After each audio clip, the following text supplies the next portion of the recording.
Hi there, it's Tom with A2 Agile, back with you again. And today we're going to be talking about estimating, everybody's favorite topic. Teams who do software development or any kind of product development using an Agile method are probably using some form of estimating the size of their work. And one of the most common methods is using something called story points. The idea being is it's not an exact equation to time because it includes things like unknowns and complexity and stuff that may contribute to the size of the work that is hard to predict up front.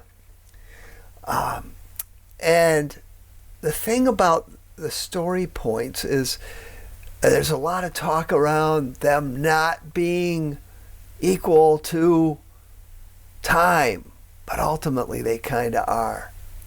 Because there's two things about story points. Why do we do story points? Why do we estimate at all?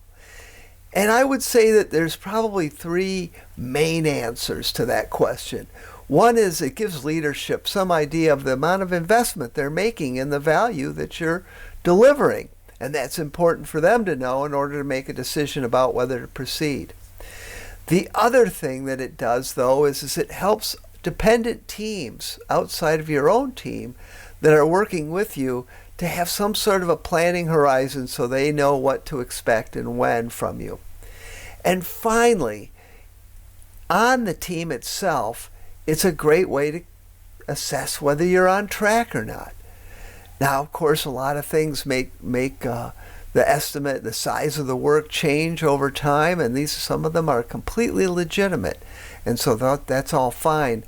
So this is just a guidepost, nothing more. And if it's used for anything else, it's probably being misused. A good example of that might be when leadership is asking the team, "Why are you behind?" Well, that's a loaded question, as we know, because a lot of things can cause that, and asking it why implies that the team can't figure out how to address its own issues, or possibly that the team's not communicating well when the scope changes for some reason. So those are all diagnostic tools that we can use story points or estimating for. So while points aren't necessarily useful to estimate the amount of time a particular story will take, on a macro level, they should actually represent some average of how long a story of a particular size takes. And we'll get into that a little bit later. But the other thing, of course, is, that's the why of story points. But the how is something that's near and dear to my heart, and a lot of teams struggle with it.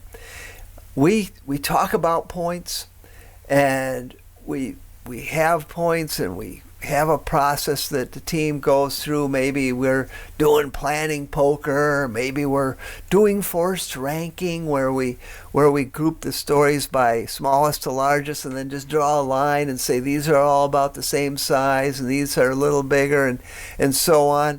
That's, by the way, a great way to do it if you're a new team and you're not really sure yet about what your points represent. You can do it like that, and you'll come up over time with a good way of knowing not only where the cutoff level is with different point categories, but also what the average time is that you take for each story size.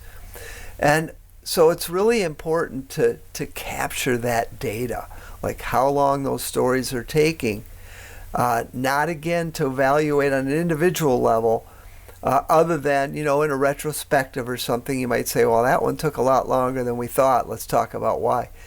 But in terms of using and adapting your points system, your estimating approach, having that data is going to allow you to see whether things are working for you or not. And so to that end, there are two ways that you can use tools to estimate. One is, of course, by gathering this data and just looking to see whether your estimated work is clustering around a certain time frame.